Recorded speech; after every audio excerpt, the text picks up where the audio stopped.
Welcome to the Dance NYC 2022 Symposium, Life Cycles, Livelihoods, Legacies. We will be with you shortly. Today's schedule. After this morning's warm welcome and wake up, we will now begin our 10 o'clock morning sessions. At 11:30, we'll move our bodies to a community dance break led by Kumbe Center for African and Diaspora Dance. Our early afternoon sessions will begin at 12 p.m., followed by a nourishing lunch at 1:30. At this time, you may also explore our exhibitor hall, where we will host the virtual expo showcase. At 2:30, we will begin our late afternoon sessions, followed by a 4:15 community daily debrief, where all attendees are encouraged to attend and discuss the day's activities. And at 6 o'clock, we will present our final keynote presentation. Accessibility. ASL interpretation and live captioning will be provided for today's session. A stream-to-text link will be posted in the chat and participation guide for access to the live transcription. Stay connected with us by posting your takeaways on social media using the hashtags DanceSymp, DanceNYC 2022, and DanceSymp2022. On Instagram at dance.nyc, on Twitter at dance.nyc, and on Facebook at dance/NYC. Community guidelines.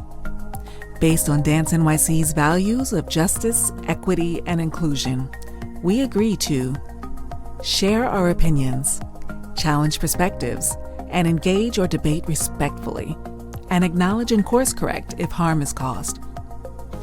Honor everyone's personhood and humanity. Not tolerate speech that is disparaging, abusive, violent, or that is intended to defame someone's character publicly. Some features not to miss. Build your agenda of sessions. Connect with other attendees. Join community conversations. Visit the exhibitor hall. Don't forget to check out the 2022 Symposium Digital Program Book. We are happy to be in community with you. Thanks for joining.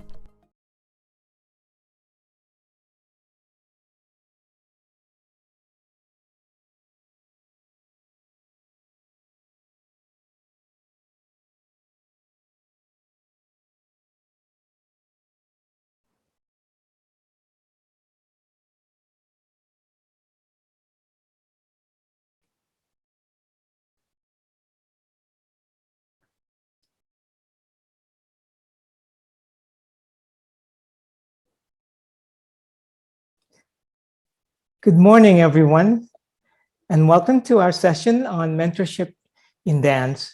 My name is Ariel Herrera. I am the Manager for Research and Advocacy at Dance NYC. My pronouns are he, him, his. I live in Muncie, Lenape Land, now called West Village in Manhattan. I am a non-disabled, cisgender male, Asian American of Filipino descent. I have short, dark hair. I wear black frame eyeglasses, and I'm currently wearing a gray cotton shirt. Behind me is a white wall. Thank you all for joining us for the completely digital 2022 Dance NYC Symposium. Just a gentle reminder that we are at the mercy of technology, so we may experience delays, sound issues, and other interruptions during our time together. So we ask for your patience ahead of time. Before we start our session, I would like to make a couple of announcements. First, ASL interpreters from SignNexus and closed captioning services provided by Viscardi Center will be available throughout the session. A stream-to-text link will also be available and posted in the chat for further reference. Speaker information is also posted below in the program description, as well as under the speakers module on the left side of your Whova web app or the menu of your Whova mobile app. This information is also available on our website. Second, please feel free to post comments you want to share with the community in the chat section. Dance NYC moderators will be interacting with you there. Please note that the session For this session, the panelists have decided to not hold the Q&A to ensure a presence of mind and ease of the conversation. However, please feel free to post your comments and reflections in the chat for the community's benefit.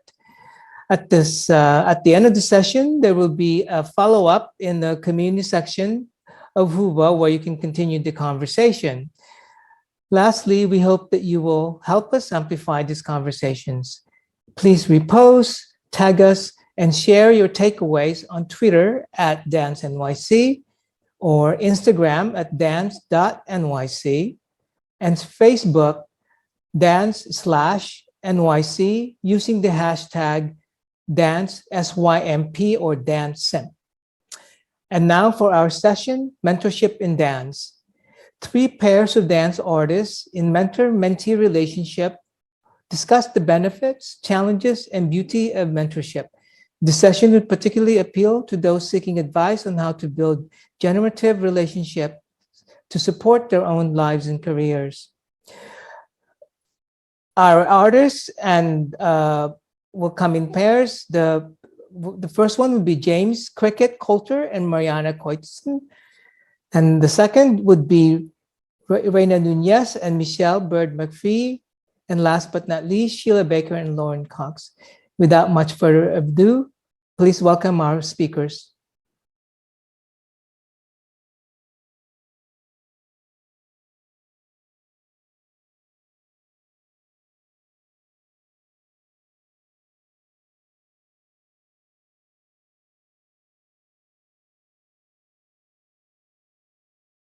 Good morning, everybody. I'm James Coulter, also known as Cricket. My pronouns are he, him. I'm a cis male, Black American. My indigenous, I'm on the land of the Muncie Lenape, now known as Woodside, Queens. I'm wearing a gray pork pie hat with beads that I've made with a gray cotton sweatshirt with the artwork of Keith Haring on it. Yeah. And you're looking at the walls and comic books in my room. Hi, everyone. My name is Marianna Koytsan. My pronoun is she, her, hers. I'm originally from Russia. I'm currently on the land of Canarsie in the area of Prospect Park. And I'm wearing a black t-shirt, a hat, half gray, half blue. And my background is a really bright window with some plants. And I guess we can start this party. Yes. How are you doing, Cricket? Good. I'm good. A lot of mishaps in the morning, but I'm good.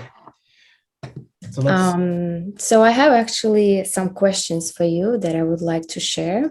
All right. And my first one, I know you've been dancing for a while, and where do you get your inspiration from your dance journey? If you can share with us. Wow, that's deep. Okay. Inspiration, I get, in the broad sense, I could say life, but I can narrow it down now, get into it more. The generation that I came up in, we didn't have YouTube. We didn't have all this access to information that everyone has. So it made us like seek out inspiration. We had to be even more creative about how we found inspiration for dance. The closest thing we had was music videos, but even then it was like you got this much, and if you didn't see it, if you didn't see that specific program, you were out of luck. So we had to pull from our environment, whatever we saw in our community, the media, like TV shows that had any kind of movement artists on it, cartoons, video games. If like there were variety shows were huge in the 70s and 80s. Variety like Merv Griffin and stuff like that. I don't think we like, I guess the closest we got. Well, we do have those kind of talk shows, but they used to call them variety shows. So it would be a talk show, and then they would have like jugglers and acrobats. And, you know, if something like that came on and you saw a movement artist of any kind, like a dancer, puppeteer, mime, that would even be used. And of course, like, you know, Saturday martial arts films. Alrighty. My other question for you, what's your approach when you teach? I know you're teaching a lot of classes, right? And actually, I would like you to share what is your approach while you're teaching, for example, a freestyle class? All right. So first, let's, you know, get into the terminology freestyle first. So when we're talking about freestyle, we're talking about freestyle in terms of the street forms from that base. And it kind of goes, you got to look at it. Well, how I look at it is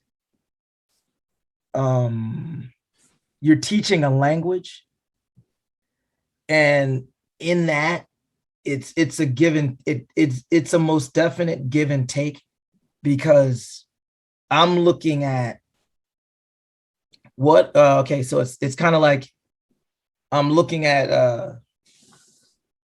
it's like looking at two different rooms, right? Like, let's say there's two rooms. There's a room where nobody knows, like everybody's kind of like looking, they don't know what's going on. Like there's like everybody has big eyes and they don't know what's going on. But then you go into another room and everybody's conversating and doing things. They're doing the same thing, but differently.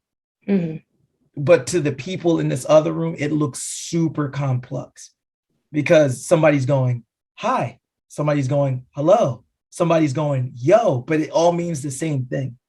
So it's me kind of looking at both rooms and going, okay, these are all these things that people are doing in different ways that everybody in this room is getting mixed up. So it's like teaching, but it's more just giving people the tools to communicate with the people in this room. But then I'm learning at the same time. So it's like just as much as the students are learning, I'm learning what works and what doesn't work to get them to conversate with the people in the other room. Because if I go, okay, this isn't working, or this does work, and I'm always surprised by the things that I don't think are going to resonate. Like it'll be like a little thing, like the smallest thing. It'll always be the classes that I go, I'm going to go over these aspects in freestyle. It's going to be nothing. It's always, when I go there thinking this is nothing, it's always profound. That's the always surprising thing for me, is watching like the little things that I don't think that are going to mean anything, like resonate with the students. And it goes across, because we're in this new era with the street forms, it goes across, I think it goes across all boards except with breaking, because I think breaking, and it's funny because when I look at how to teach, how to and I don't like to use freestyle, because it's more like you're composing. It's like a composition class, how to compose. But B-boys and B-girls have it's like it's a true folklore dance, because with breaking, you're given the ultimate starter kit. You're given like you're given the music, the stories, basic composition, 6-step baby freeze, CCs, power me. You're given all these, you're given like a Girl Scout or Boy Scout, you're given a backpack of all these things. And then you're constantly being taught how to compose and how to phrase and how to compose and how to phrase. And it's like you could, when you go to a breaking or a breaking practice, everybody's just working. There is no like, I don't know what to do. Everybody gets to work. Everybody. So I noticed when I go to other sessions or other practices, you know, people are spending a lot of time in the mirror or trying, whereas they get straight to it. So I'm trying to bring not the energy, not like, oh, like the aggressiveness. It's just that sense of composition. And because even just knowing the stances, like everybody, the stances in breaking, like the postures are so profound, but all of the forms have those postures. It's just that with breaking, it's, you know, it's very like, but house has postures too. Mm-hmm. You know what I mean? I call it the ultimate passive aggressive dance.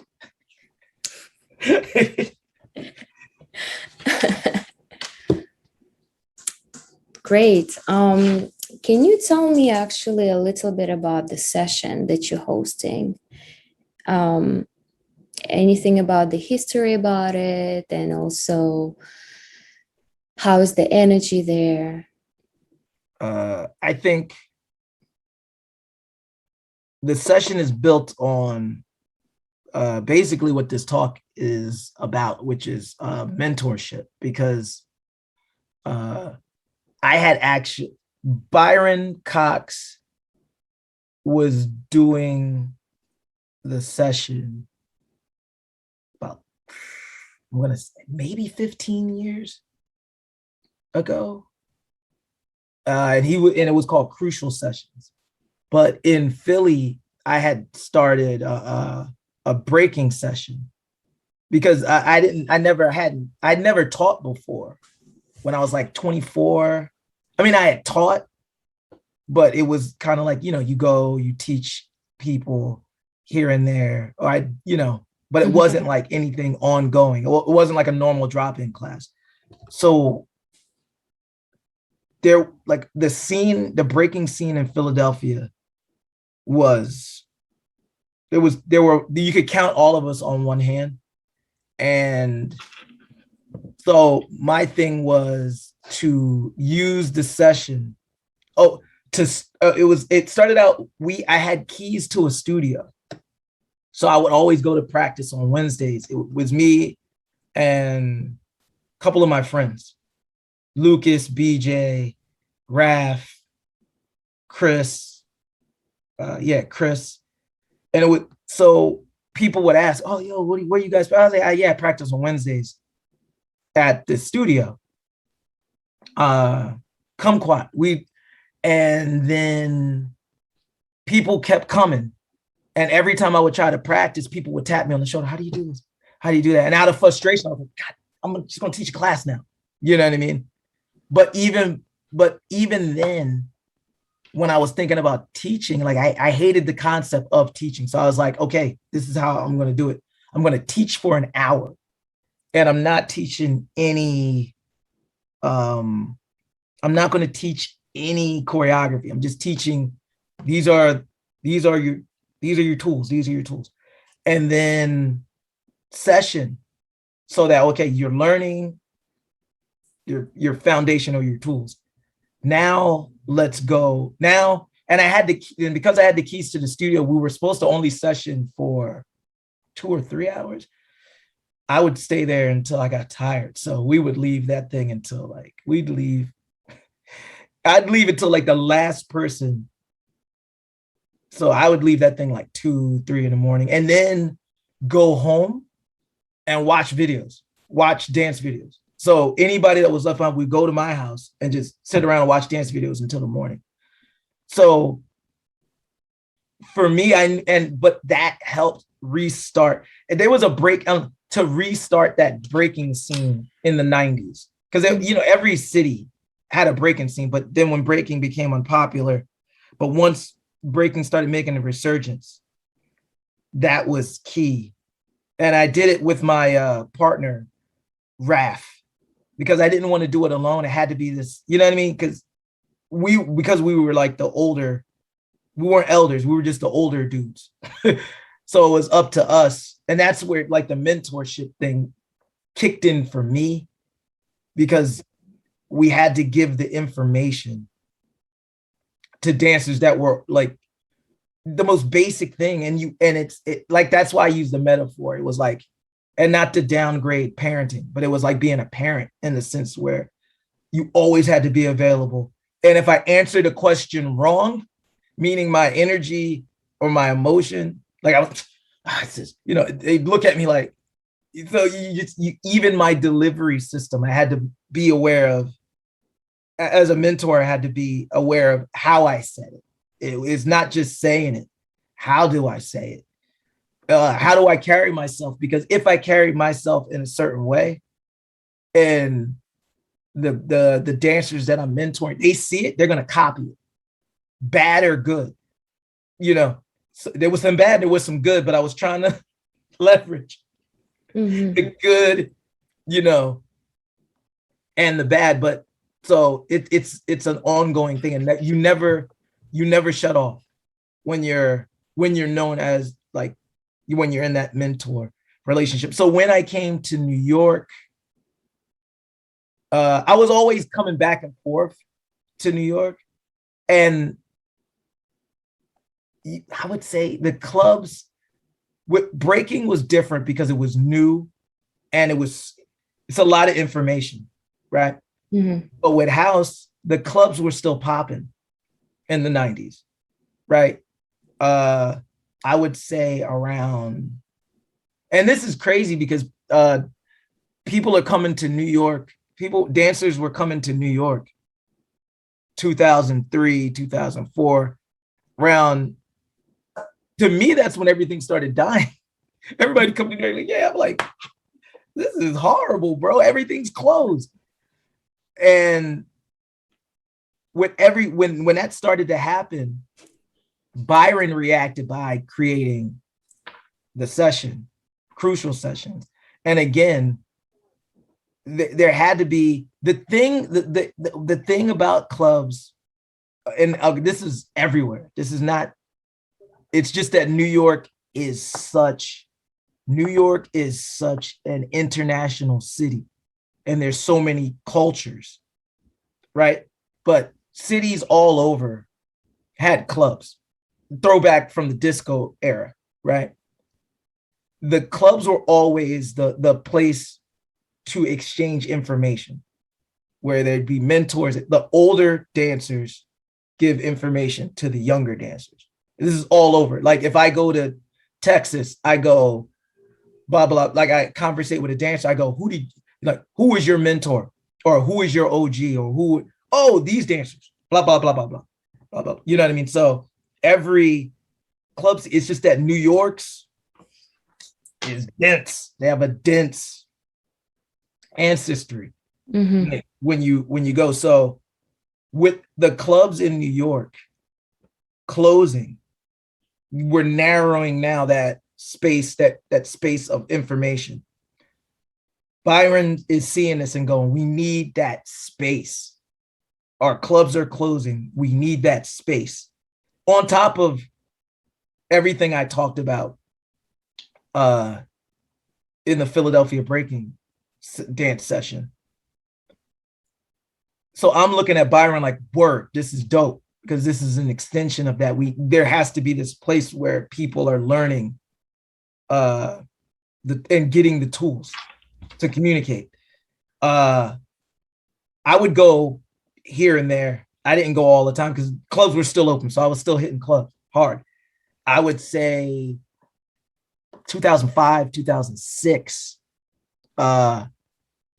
It was, you can count on your hand how many good parties were going on.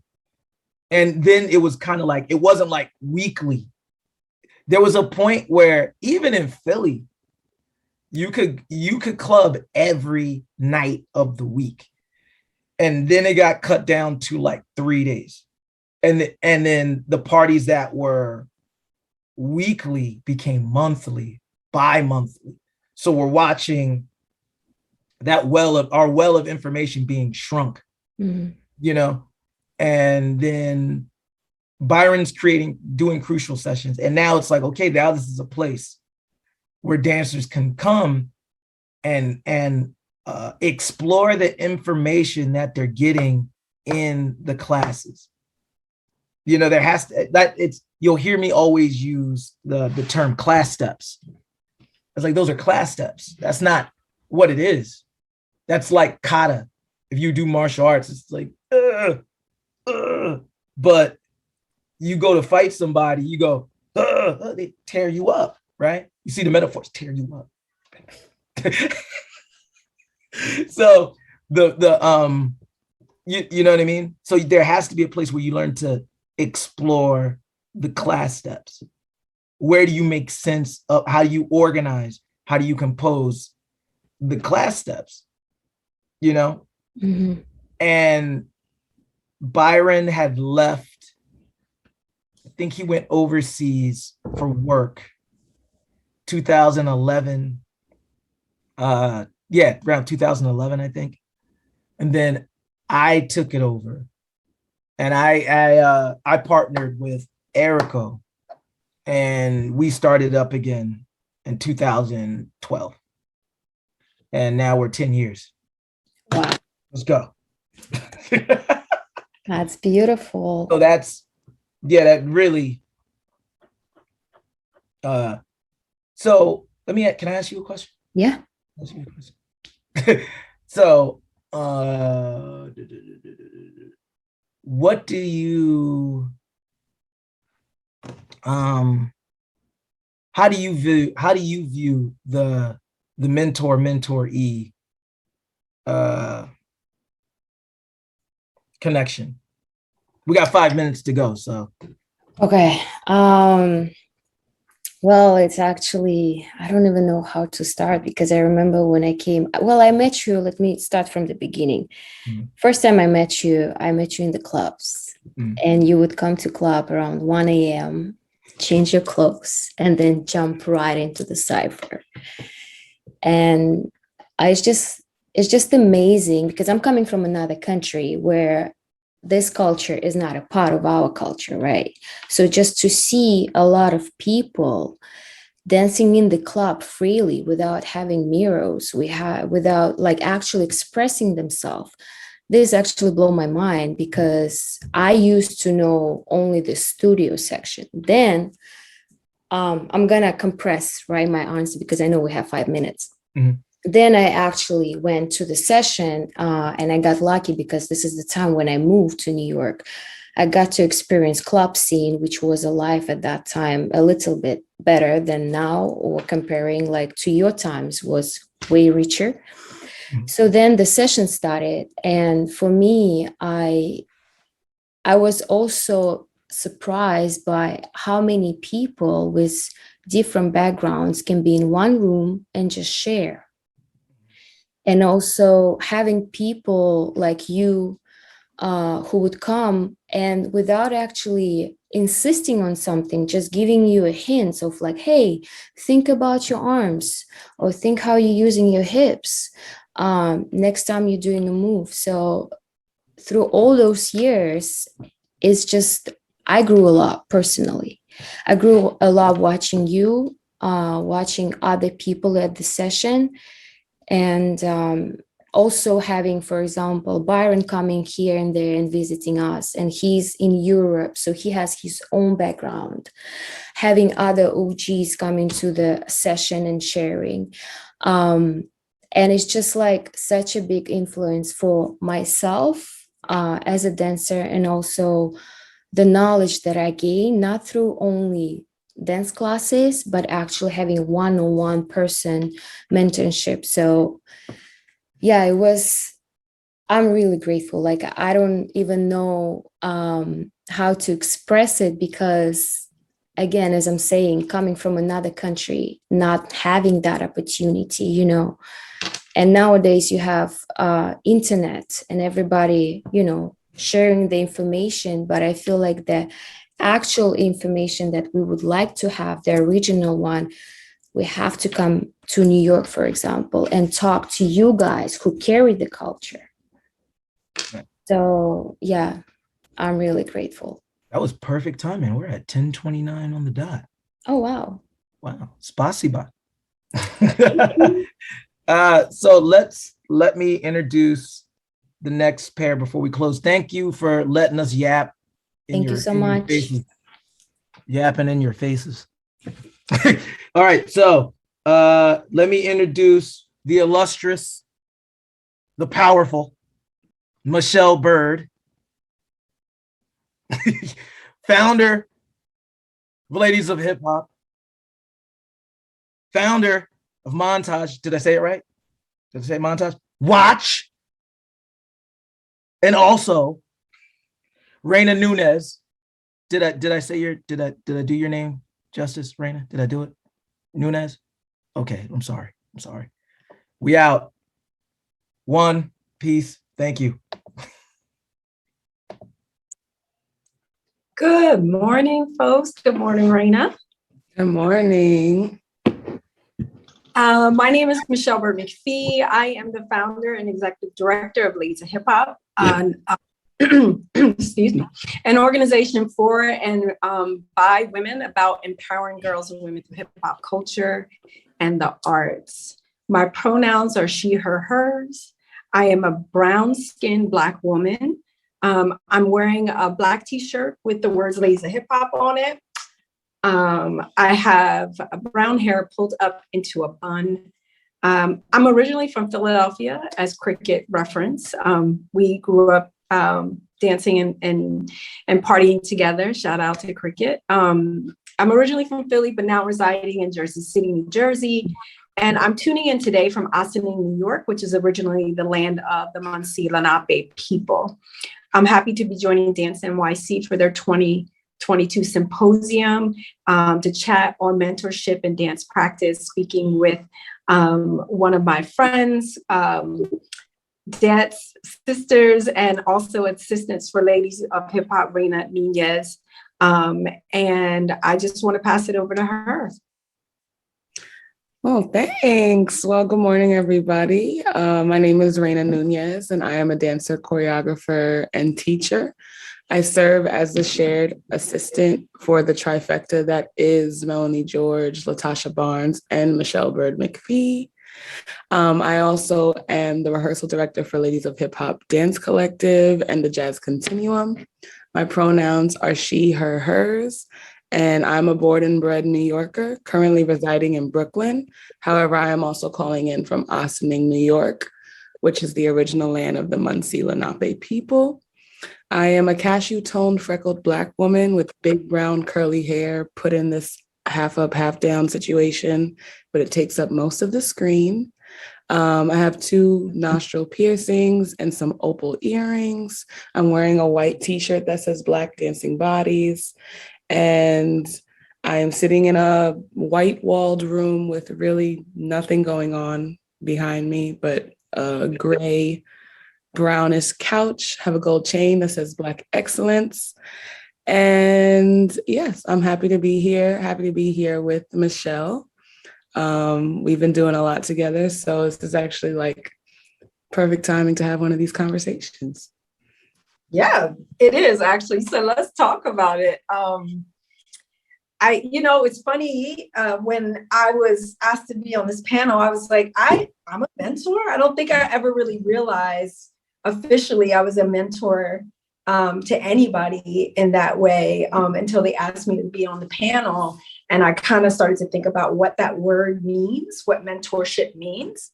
And, so for me, the word means, the responsibility and the importance that I have as a member of the dance community, but specifically the hip hop community, to make sure that I pass on and share all the things that I know or have learned doing what we're doing in the arts, you know? Because when I started as a dancer, I was looking for the blueprint. You know, I was looking for help on the business end. I was looking for somebody to tell me how to be a professional dancer because, you know, 30 years ago, there were no schools for what we do, right? There were, you know, it wasn't included in these really, you know, traditional dance spaces. Now, you know, hip hop and street dance culture is pretty much part of any dance program. But, you know, before that didn't exist. So it really was like finding your way through in the dark, you know, because there wasn't space for our culture and what we do. You know, it was, you know, mostly done, like Cricket said, in the club. And so thinking about how do you create business around something that is, you know, comes from a marginalized community and it's done in a space that, you know, like most people don't even know about. So I really was finding my way through the dark in terms of being a professional dancer and running a company, and noticed that was missing in our community, especially, you know, specifically for me. And so I wanted to make sure that as I learned and got older in this business, and the things that I learned and I figured out through trial and error, crashing and burning, that I made sure that I passed on those things or shared those things with younger generations of dancers coming up, so they didn't have to kind of find their way through the dark. And so for me, that's my thought about, you know, mentorship and, you know, whether you're officially asked to be in that role or not. I think it's just a responsibility we have to our community to do these things, especially as you know, become older within the community. Yeah, I feel like from like a, I guess, younger generation perspective, when you walk into a new community, you do seek mentorship, but you don't exactly, no one really knows how to go around and be like, hey, want to be my mentor? This is kind of weird. So, you know, I always wanted some type of guidance. For me, I danced in like a dancing school throughout my younger life, but wanting to pursue a career and shift from classical things, it was very like an open-ended question that nobody really answered. So I felt like I did a lot of searching in different spaces and, you know, picked up some great guidance on the way. And I feel like, you know, in meeting you in like 2015 or 16, something like that, it was great because I was really like uninspired by dance at the moment. And to come into a different space where obviously all women and empowering, and I'm learning the styles that I actually really like, but from women, like the men are amazing. And I truly do appreciate you and all you do. And I be up in all those classes any day, but it is a different experience to learn from a woman that's been there, you know? So meeting you in 2016 was really dope because I came in, I think I was performing a tribute and, you know, I'm like, who is this? Like, how is this like a whole thing? Like we have a whole event and branding and merch and marketing and all the things. And I'm like, wow, like who runs this company? And it's you. The whole thing is being the whole thing is being run by Michele, guys, just to be clear. But yeah, so that's amazing in its own right to think like, wow, like she produced that. That's really interesting. Okay, cool. And like I said, this is like 2016 or something. I was way too young to try to understand you know, what it takes. But I think the last couple of years with you have been really dope for me because I have been able to exercise different roles and see what I'm good at. And yeah, so now being Ladies of Hip Hop assistant, you know, like being a part of the things, being a part of the talks, being a part of just ideas being thrown out, and also learning what will stand like for all, you know, like, and what's not shiftable has been a really great experience for me. And, you know, I love to dance. I've loved it my entire life. I love it for reasons that I really can't explain. It's kind of just like, I just been dancing my whole life. Don't really have a reason other than that I know I should. But I can't kickball change for the rest of my life. So I can, but will I like it? Probably not. So to learn a lot of the things that, you know, we just really don't have access to learn, and learning from you is great because, you know, you taught yourself a lot. So it's a lot of just like self-doing that I think a lot of people need to realize, that like we have so much access now. Like Cricket was talking about, like we have YouTube, Google, all these things like that. You could literally be like, how to be a production manager, boom, boom, boom, boom. How to do lighting, boom, boom, boom, boom, boom. How do you administrate, boom, boom, boom. Like, you know, we have a lot of access to stuff that, and you can literally have like 7 hats. Well, you have like 45. So we're trying to catch up. But a mess. No, but it's true. Mm-hmm.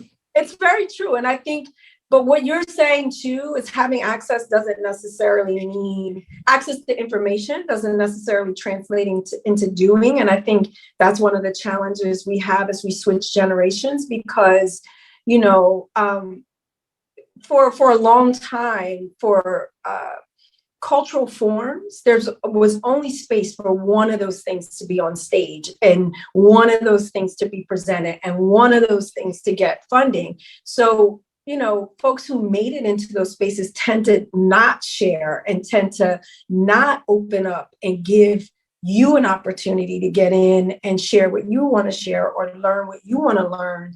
So we become gatekeepers to the other side, right? Because we got there, and so instead of opening up space for younger generations, I think, you know, one thing that I have seen that is a responsibility of elders within any community is that you have to open up and make space for younger generations and their voice and the things that they want to do.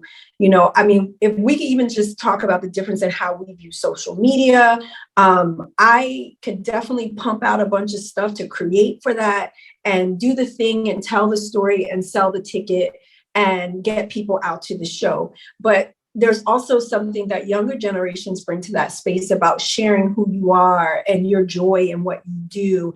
And a little bit, I think, a more personal thing. You're just way more open. And this is just one specific thing, but you're just way more open to kind of share who you are and your joy for that.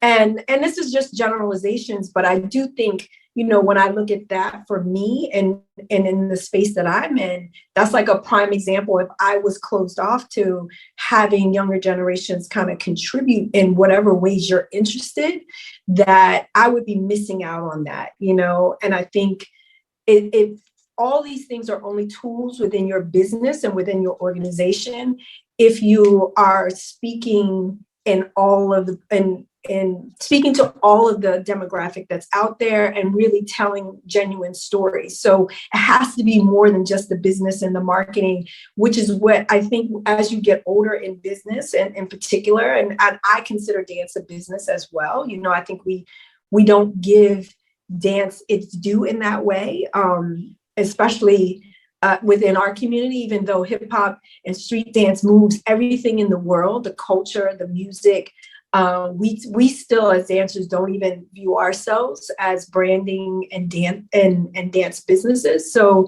but when you think of it in that way, you know, you have to be able to allow growth and not just get, you know, like I'm all about the business now. Like I know how to do these things, and it becomes about selling the ticket or getting the support.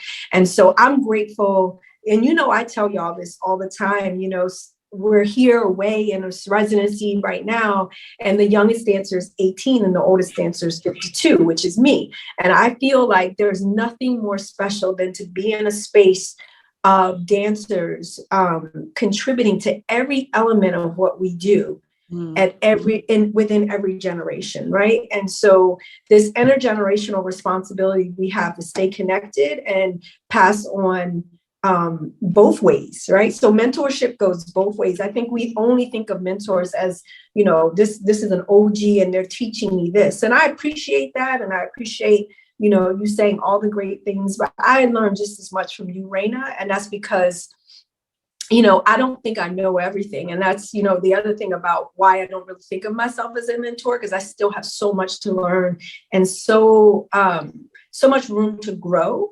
And I think that, to me, if I think about mentorship, is what's great is that it can be this, you know, kind of circular relationship where we give back and forth. And so I learned just as much as y'all, you know, I learned just as much from y'all. So what I really do appreciate is, like, you know, like we can go on for hours about the things that we like feel. And like when we found out we were doing this, we were like, oh, great, a regular day for me and Michele, just talking, but on live broadcast. But what I find interesting is just like, you know, like me and a lot of the women that are my age, I guess my generation, that are a part of this group, and even people that are not a part of this group or haven't passed through yet or whatever, like we go through a lot of similar things, and we're always like, oh, I haven't figured it out. I haven't, you know, I don't know exactly the direction I should go. Like, I know I want this, but I need this. And like, we'll have these conversations with you and other women of our senior, you know, like, and it's always like, well, girl, I'm figuring out still too. Like, I'm still figuring it out. And there's no post, like I made it to the post. Everything's fine now. Like, it's right. I'm here. Yeah. Success. It's over. Yeah. And I think that's our misconception. A little bit when we feel lost, it is helpful to be like, oh, okay. Cause I definitely thought she made it to the post, but she's still figuring it out. Okay, so we're still figuring it out together as a unit, and it's like a never ending process. And I think, you know, like, because a lot of the women here in the residency that we're on, you know, these are like my friends. I've lived with them. Like, we're living all together in this residency together for like the third time. So, you know, like, these are really like women I consider my sisters, and like we like genuinely spend way too much time together, because like we just enjoy, you know, like just being with each other and building whatever we're building. Like, there's no label to put exactly on it, but, you know, we're inspired by the idea that you set out with creating Ladies of Hip Hop. Like, you know, like we love the idea for all of us to come together, exchange, be completely individuals to ourselves, try to be, you know, ensemble, but our ensemble is like no other ensemble, because that is street dance. It's not to be uniform. It's to really be ourselves. And yeah, like we get excited just to see each other, even though I've seen them for the past like 10 days straight, you know, like, so I just love the community that you've built, even though, you know, trials and tribulations, good choices, learning choices, you know, all those things. But it really does help, I think, especially, you know, we just, some people just lack guidance, and you can get guidance from anywhere, but it's great if you see yourself in the person that's guiding you, you know, in different ways. It really makes a difference in what you think is possible. You know what I mean? And yeah, like I feel like learning from you, and even though you're saying like you don't know all the things, and you know, who knows all the things, but by the end of the day, you will know. That's the type of person you are.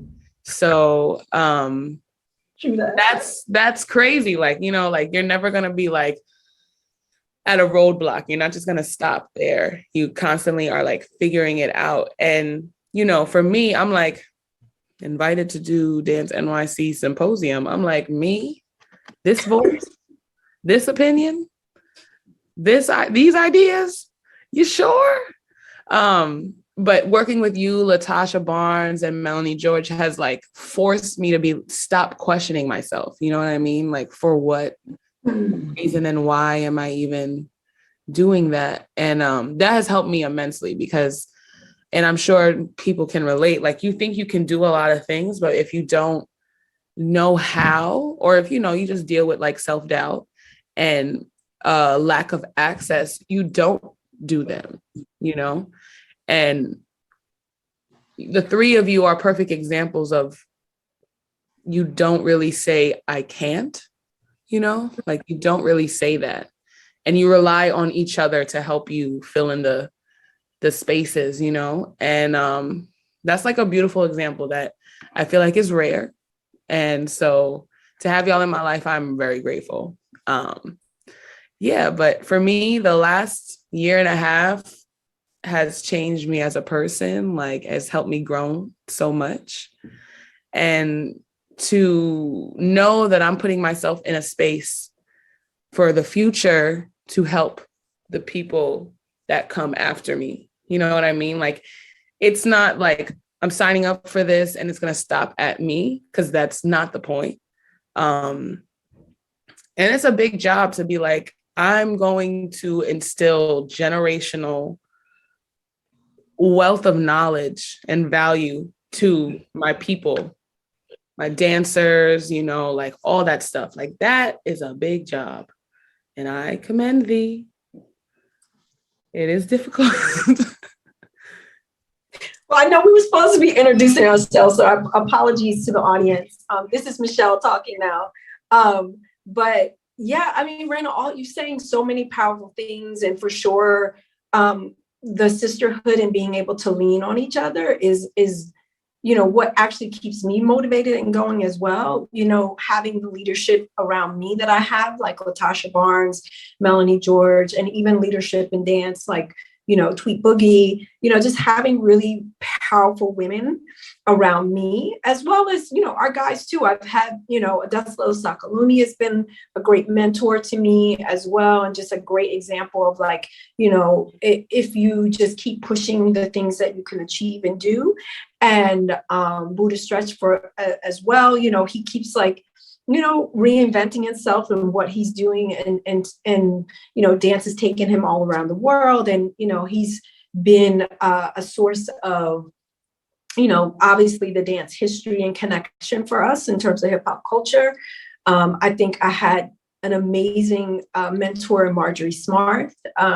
We had a friendship and just a connection outside of dance. And that was really powerful for me. And she was always encouraging me to continue what I'm doing. And we were the same age, you know, about, you know, a little under a year apart. And to me, she was a mentor to me, you know, and so I know how much I miss not having her around, and, you know, having that kind of guidance. And so not that, you know, I'm her, but I just really feel like if I can provide that for anyone else in moments of doubt and in moments of question, or even in moments of joy, that you want to share what you are accomplishing or what you're doing.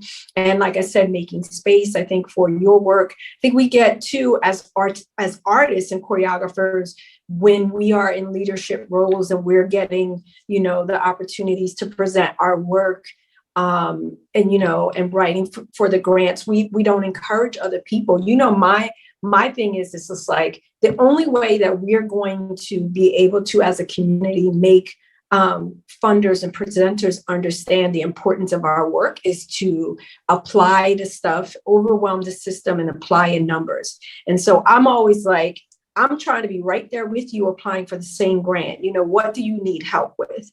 I didn't get that, you know, and I really feel like I don't want to continue that kind of, those are the generational things that we want to break, you know, and And so that moves the culture forward. And so that if you're moved and driven by the bigger mission of, uniting the culture and moving the culture forward, and that doesn't mean better or worse. It just means more opportunities for us. It just means more money and funding and sustainability for us within our culture.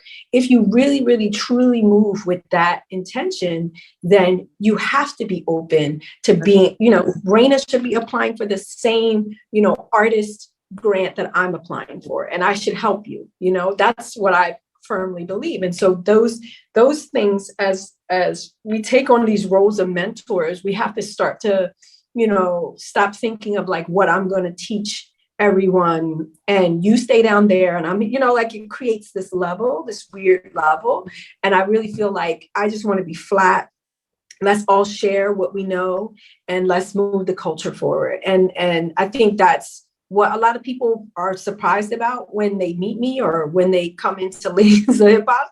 And I think that's also one of the reasons why people stay, and one of the reasons why we have created family, is because I do genuinely want to see y'all do so well. Some of the dancers I've known since they were 6 or before they were born, know their parents. And so I also feel, a connection and a responsibility to y'all in that way. And so, if I can help at all, y'all miss some of the stumbling blocks that or the walls that I ran into, then, that's my job. That's my responsibility, so yeah, I mean, that's the beauty of it. Is it always easy and smooth? No. Let's talk about the hard part, right? Because everything is not always, smooth sailings. There is challenges, and part of it is, I know that for the most part, when you get to a certain point in your career, it's very work heavy,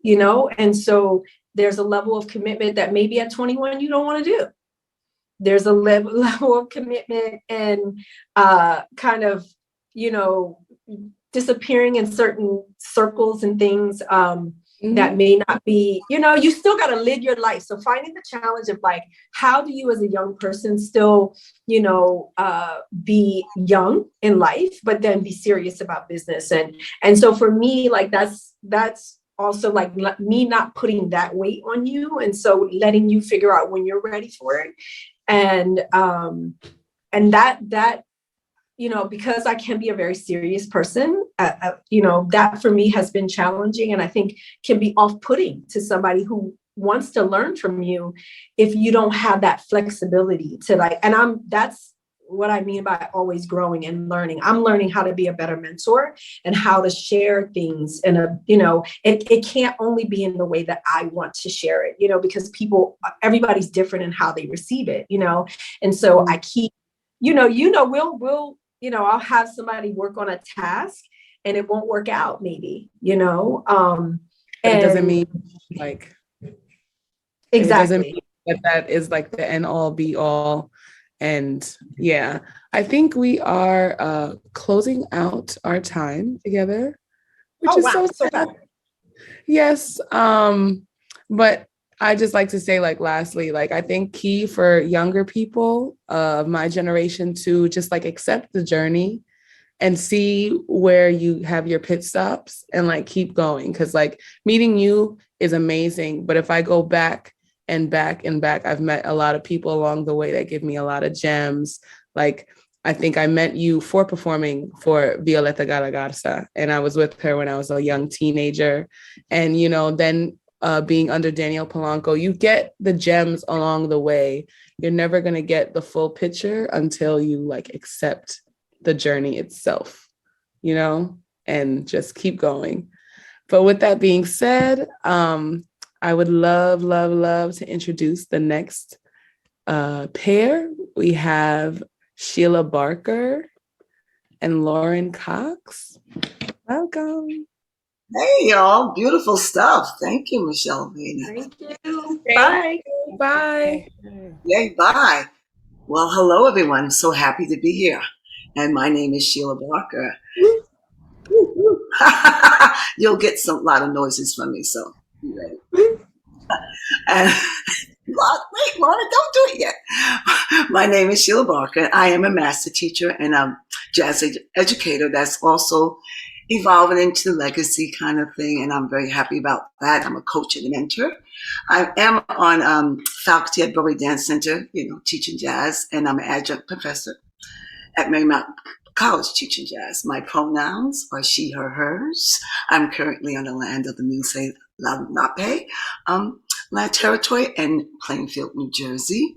I would like to identify myself as a Black African American woman, brown skinned, and I have a short afro, cropped afro, and I do wear glasses, and they're red frame.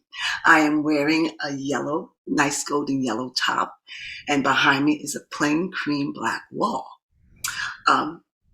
And so that's a little bit of me. I would like for you to hear about our Lauren Cox and pass it on to you, Lauren.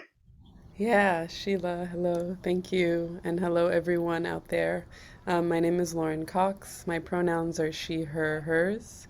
I am currently on the indigenous land of the Taino and Tequesta in Miami, Florida, on spring break. And I am a non-disabled cis Black American and German female with a yellow pinstriped button-down shirt, a mauve head wrap, large turtle shell glasses, and beaded earrings. My background is an off-white wall with a plant and a dresser in the corner. And I'm just really honored to be here with Sheila, my mentor and friend and inspiration. I have a box of tissues to the right because she makes me extremely emotional. And we did not plan our outfits, I would just like to say. We're just on that same synergy. Absolutely. And that seems to happen. So what we do, and this is Sheila talking right now, what we like to do, and we do sometimes when we just have conversations, we may start and we call each other, and what we do, we like to make a little bit noises. And so we're going to demonstrate the intimacy of our relationship.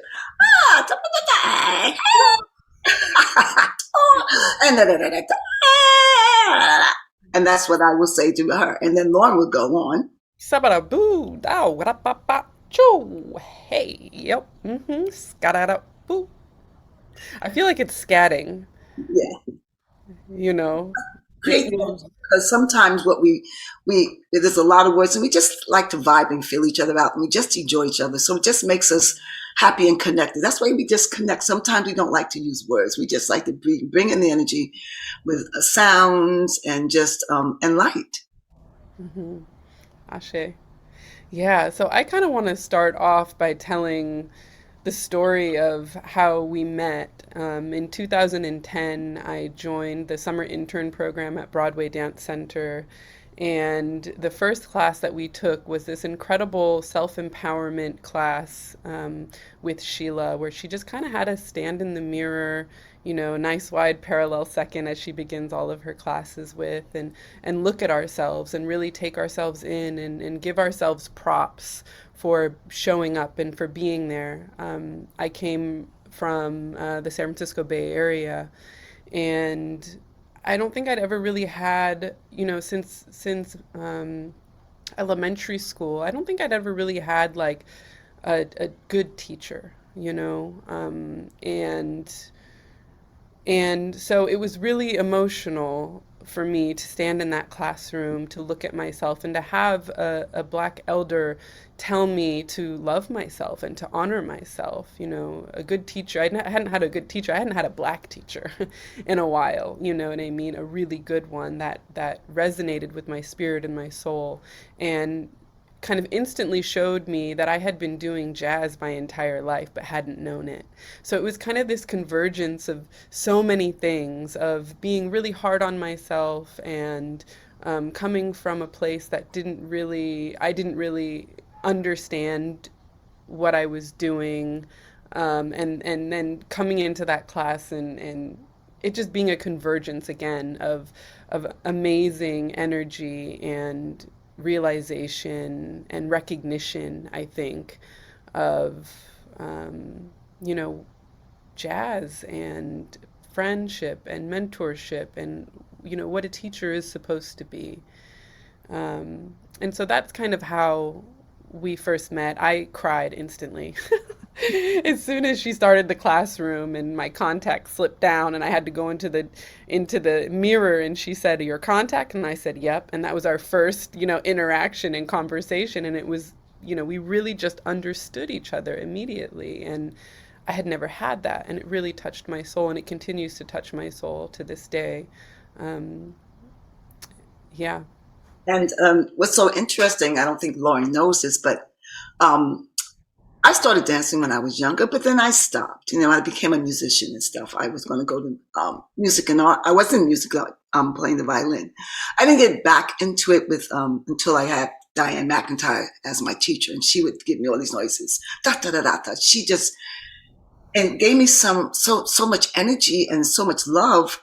I don't know, something about it just burst into me and made me say, this is what I want to do. And I knew I wanted to dance. So I'm saying that in relative, my connection to my mentor is the same way Lauren and I had connected to me. It was instant understanding of how this person is just energizing me, and I want so much more from her.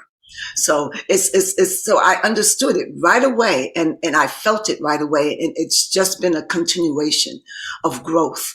And each step that we took as teacher, student, mentor, friend, whatever, working together. And it's built it from then to now. And what I love about it is that she was so open and receiving and so hungry to get information. And as you get to be a mentor and as you are a mentee, there's something that you have to remember, or not remember, you have to be conscious of.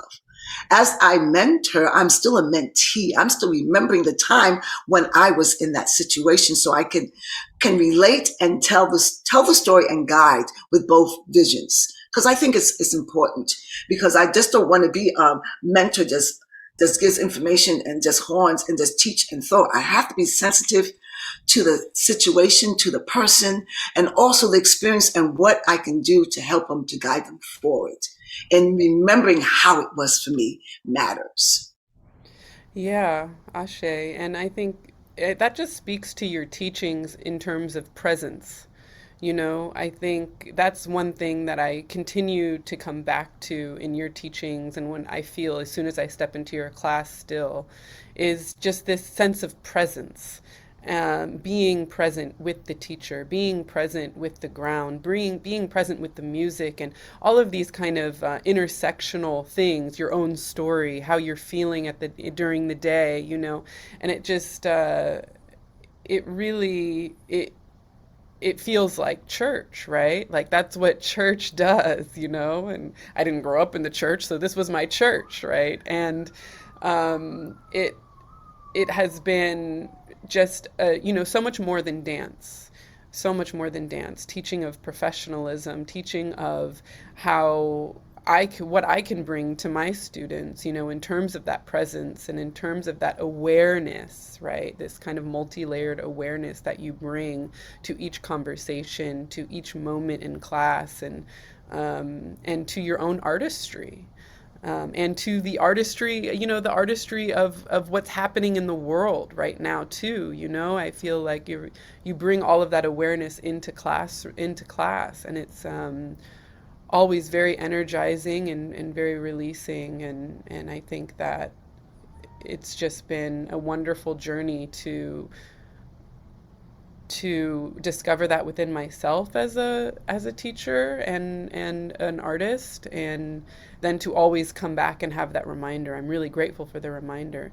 And I'm also just so grateful to hear your legacy, to hear your stories about Frank Hatchett and Diane McIntyre, and to feel in some ways tied to their legacy through you is a complete and total honor.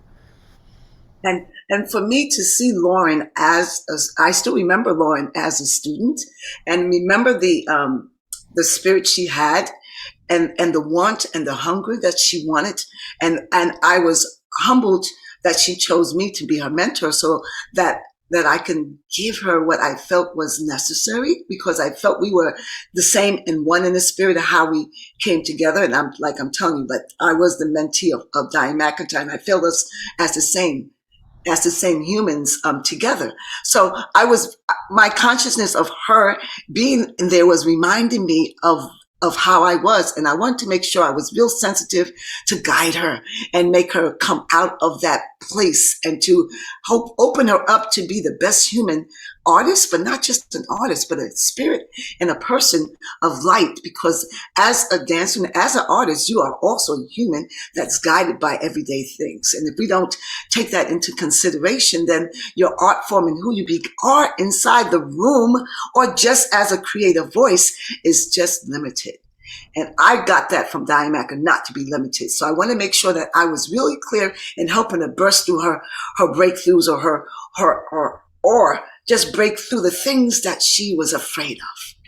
Mm-hmm. And making sure that as a mentor, I can push her through it in a way she doesn't even know I'm there doing that. So she can open up like a blossom, up like a flower and just shine and soar, because that makes me happy. And that makes me like go on to the next step and figure out, okay, where can we go next? How can I help her? But you got to be very aware and you got to be open to seeing the person in front of you that you're mentoring, because everyone's different. Mm-hmm. Yes, definitely. I think also in terms of taking your class, I remember I feel like, I don't know if this is too pretentious of me to say, but I feel like I can translate your movement, you know what I mean, in a way that feels right for both of us. And I remember standing outside of your class and seeing the class and being like, well, this is like deep black jazz movement, and just seeing it and wanting to interpret it and wanting to acknowledge that and to acknowledge all of, my ancestors, your ancestors, our collective ancestry within that movement, and just really feeling a very strong calling to get in that class and to be an interpreter and to be a channel for what you were channeling. I feel like we were channeling kind of the same, the same type of energy that was coming through. And that was the experience that I just had coming out of it. And I remember going into it and wanting to, I was very hungry. I was very intense, right? It was a rhythmic gymnast. I was like not breathing. I was like, you're going to get this, It's like, I had like an inner Russian that was always like, come on. And Sheila really softened that voice, the voice of that Eurocentric dance, and brought it down to the earth, and brought it down to, our collective story.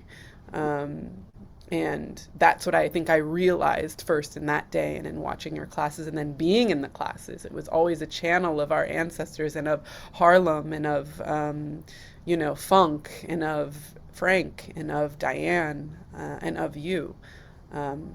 And, I like to call it Sheila Barker technique. She hasn't patented it yet, but yeah, I still give you props in that way. Thank you. And this is Sheila speaking. And you know what? It's good to see that you can see a human that's ready, that you can also pass on things that are necessary culturally to keep it going and moving it forward. And until then, when Lauren came in the room, I didn't have that one person. And because she was so open and willing to be there, and I could sense that, I can kind of do this now, maybe. Let me see and test water. And I saw it. And it's just such a wonderful feeling to be able to keep things going. Culture, just like, Michele and Reyna talked about. It's very important that you do that, in some way, and kind of finding voices that can keep the word and keep the truth going on, because it's the foundation that continues to keep the pulse of everything that's coming up later going. And I think we need to remember that. Yeah, as that. And also, I like to hear her talk about how she puts me on a pedestal, and I want to reverb on that. Yeah, so we were talking about the challenges of mentorship, I suppose. And I think it's one thing that I'm constantly doing with my students is just making sure they're not putting me on a pedestal so I have room to be human. Like, I'm going to mess up. I'm going to give you maybe some wrong advice. I'm still learning. Like Michele was saying, I'm still learning.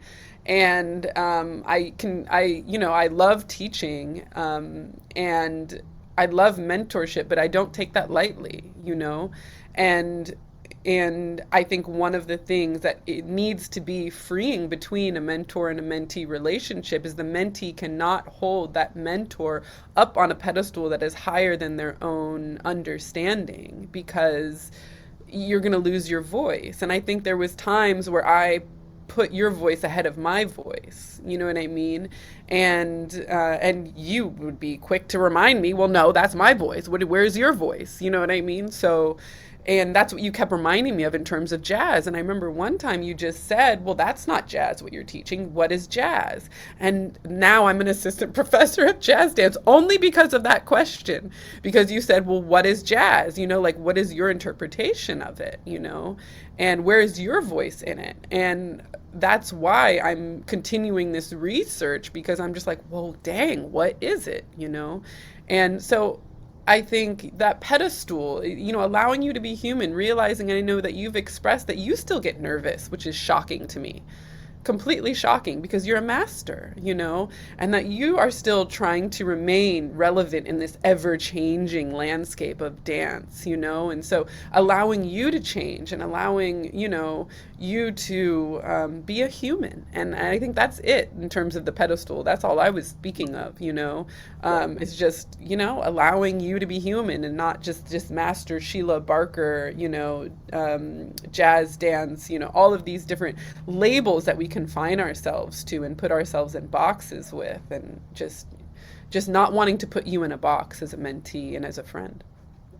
And me making sure that I did not let her put me on that pedestal, so that she can reach further, and so that we both could reach further. Because if she's putting me on the pedestal, that if I'm receiving it in that limitation, then I am no longer a mentee for a mentor for, or can I assist her in her growth, because I can't assist myself.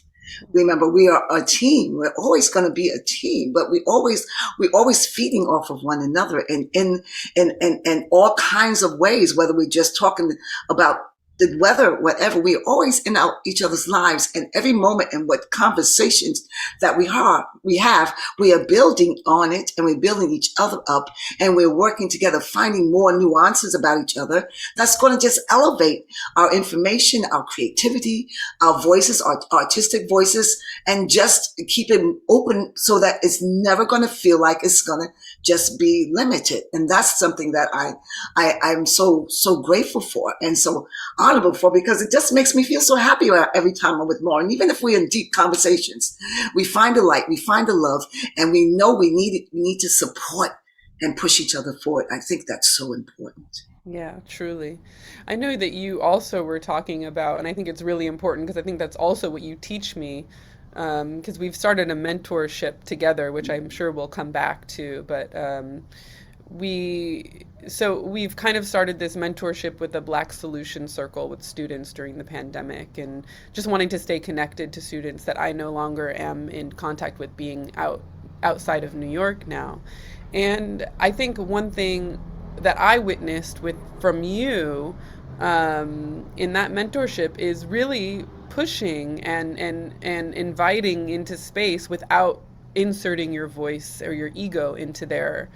You know what I mean? And I feel like that's what you've done with me. And so I don't know. I wanted you to talk. I didn't mean to skip around here, but yeah, I wanted you to talk more about kind of pushing without ego. You know what I mean? And how do you approach mentorship that where you don't always maybe insert yours? You know what I mean? You can explain it way better than I can. So just go. First of all, I have to work very hard. I mean, I don't have to work very hard, but I hopefully come from a very spiritual and humble place, and know that the gift of giving is through love. And I have to study study the person. And I just have this intuition and instinct of understanding where people may be hiding, and they need some support and love and pushing through. And if I feel that they're ready, I will hopefully can find a way to voice it and help them, guide them through that. And through my stories, because I noticed when we were mentoring, I would always bring my stories to them so they can see and experience through my stories the same thing that they're going through. And I think that's important when I mentor, to tell the stories that I've already learned and I've gone through too, that I got hurt by, and that you can see is a continuation. It will happen, so that you understand that we're still solely on the same page. And I just enjoy the what's in front of me and seeing how I can be helpful and guiding first before I think of myself. Yeah, beautiful. Yeah. Where else do we want to go now? Should we go to our story, to talking about the experience that we both felt when I came over to your childhood house? Yeah. You got like 10. Go on. You start, my love. Okay. All right.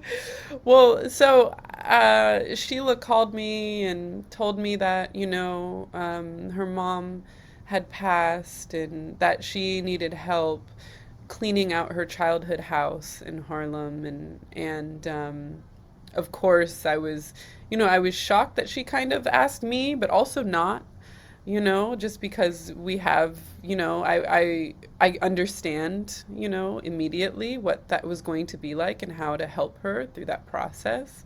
But what an honor it was to go into her family house and her childhood home and to experience the stories that were coming up as we were pulling out these items from her past. And as somebody that comes from the Bay Area that has been outside of the Black dance experience on the East Coast, which it can also feel like, hey guys, I'm here, and it's a different, experience being on the East Coast and the West Coast. So coming in and having that experience, especially of someone in Harlem, I was in Harlem for 10 years and I love Harlem to death. And it was incredible to see, to experience your childhood, and to see what gave birth to who you are as a teacher and as a jazz artist today.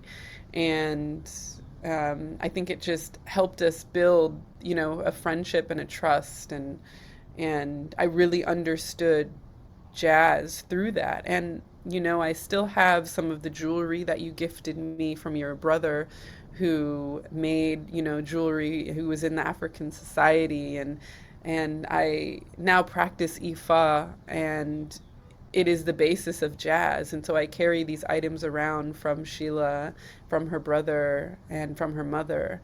And I wear them in her honor all the time and think about her and her upbringing. And so that I felt like was just a really pivotal experience for the both of us. It definitely is, because it was that, like I said, in stages your mentorship goes. The longer years that you have connection, we build on different things, and to have her there with me to help me with that emotional time. I needed someone that I knew I can trust, that would love me and love my mother, be very sensitive to the things and stuff, and help me decide what to get rid of, and just, help me to remember and to share it. Because the stories that you share, like I said, keeps building, and it helps me to build and remember stories that will also build on our relationship, but also about the time I was growing up and dance, because it was all my dance history and my dance voice was from there.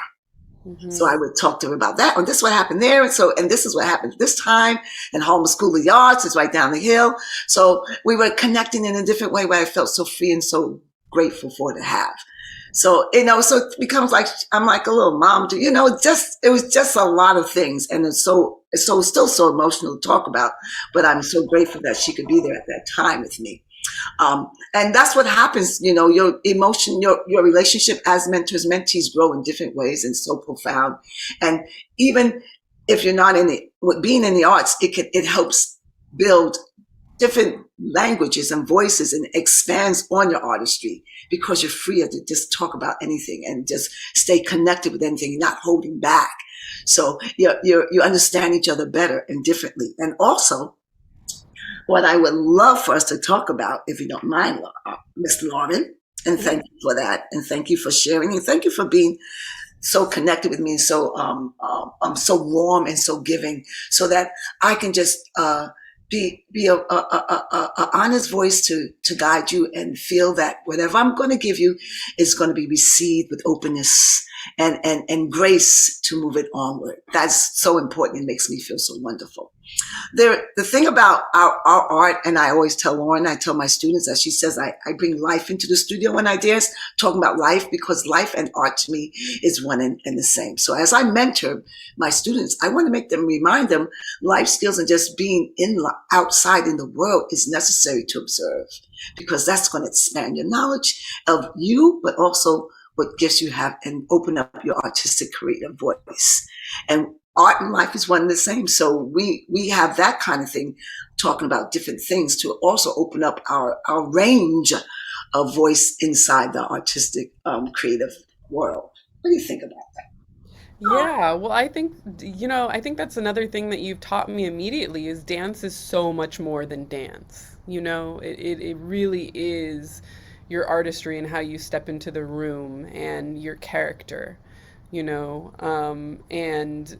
and what you allow in as well. I think that's been one of the biggest lessons too, is the energy that you allow into your space and into your mind and into your psyche is extremely important. And I think you've been instrumental in helping me kind of navigate life in New York and life as an artist and as a jazz artist. It's been invaluable. And that's kind of what jazz speaks to, right? Jazz is more than dance. Jazz is just, I love, Melanie George actually and Latasha Barnes have this wonderful podcast on Pillow Talks.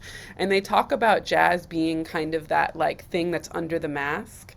That if like you tear off the hip hop mask and it's like, hey, it's jazz. And then you like tear off the contemporary mask and it's like, hey, it's still jazz, And jazz is just so much more. It has a wisdom, and I think that's what you teach as well, in terms of art and life. That's really what jazz calls for, is art, the intersection of art and life.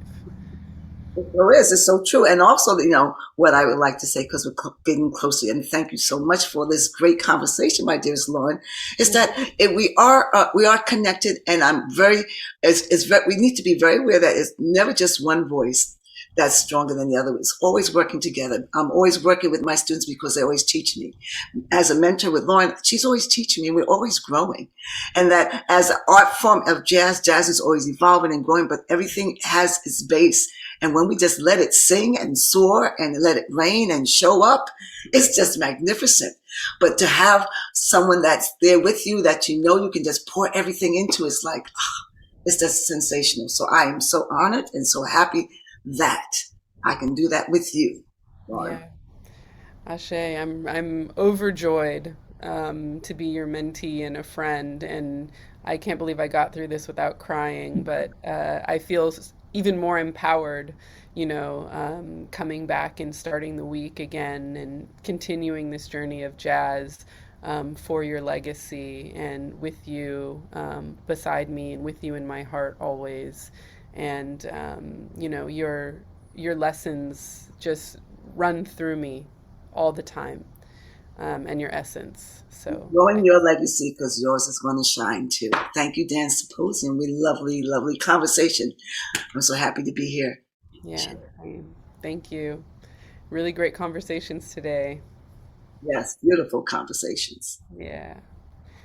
Happy days out there. Happy day, everyone.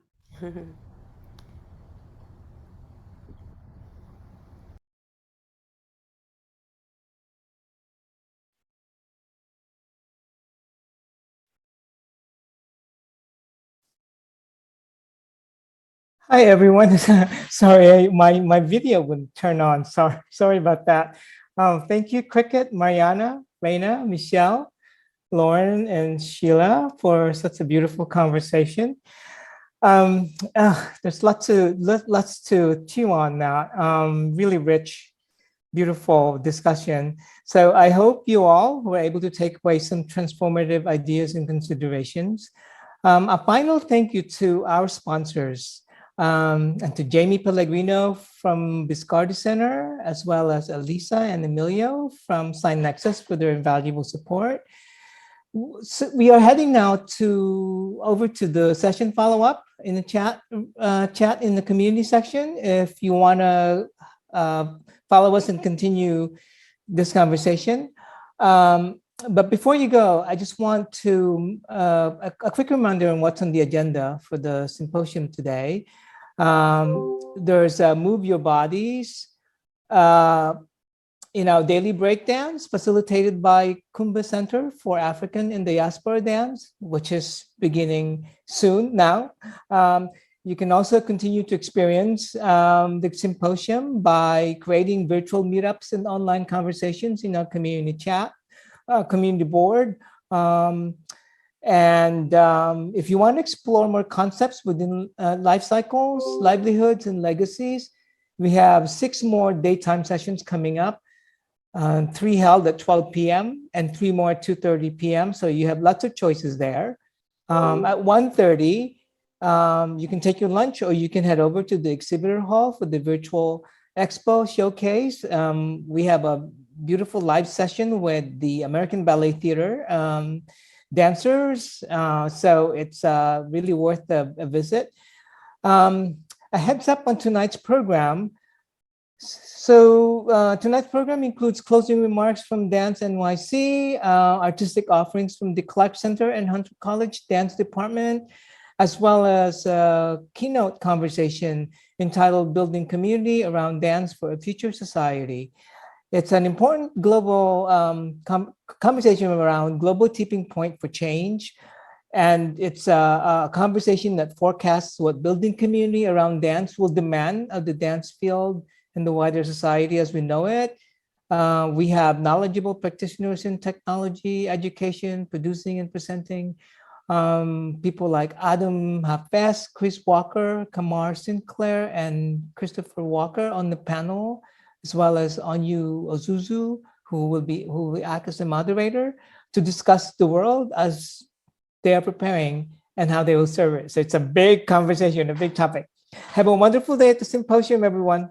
And thank you again for coming to our session today. Thank you for joining today's session. A special thanks to our funders, the Andrew W. Mellon Foundation, the Howard Gilman Foundation, New York City Department of Cultural Affairs, New York State Council on the Arts, and the National Endowment for the Arts. A special thanks to our lead corporate sponsor, Con Edison, and our lead dance advocate, Jody Gottfried Arnold.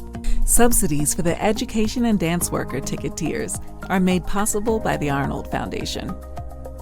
A special thanks to our leader, host, and partner level sponsors, 92nd Street Y, Harkness Dance Center, Dance Education Library, Cataliotti Law, Full Out Creative, Gibney Dance Center, Kumbay Center for African and Diaspora Dance, the Actors Fund, Ballet Hispanico, Fit for Dance, Nai Ni Chin Dance Company, NDI Collaborative for Teaching and Learning, New York Live Arts, and Tom O'Connor Consulting Group. And last, but certainly not least, a special thanks to our Justice, Equity, and Inclusion partners, Art Beyond Sight, Art Space Sanctuary, Asian American Arts Alliance, Center for Traditional Music and Dance, the International Association of Blacks in Dance, Lotus Music and Dance, Museum Arts and Culture Access Consortium, National Association of Latino Arts and Culture, New York Foundation for the Arts, and Women of Color in the Arts. Up next, at 12 o'clock, we begin our early afternoon sessions. At 1:30, you may take personal time, rest, and enjoy a nourishing meal. At 2:30, we begin our late afternoon sessions, and at 4:15, we gather in our daily debrief. At 6 o'clock, we gather for our final keynote presentation. Stay connected with us by posting your takeaways on social media using the hashtags DanceSimp, DanceNYC 2022, and DanceSimp2022. On Instagram at dance.nyc, on Twitter at dance.nyc, and on Facebook at dance/NYC. Some features not to miss. Build your agenda of sessions. Connect with other attendees. Join community conversations. Visit the exhibitor hall. Don't forget to check out the 2022 Symposium digital program book. How are we doing? Did you like a session? Use the like feature on your favorite session. Got feedback for us? Take the post-event survey after March 19th and tell us how we did. Need help? Email us at customerservice@dance.nyc. A special thanks to our broadcast streaming partners at Full Out Creative. Thanks for joining. Keep in touch at dance.nyc.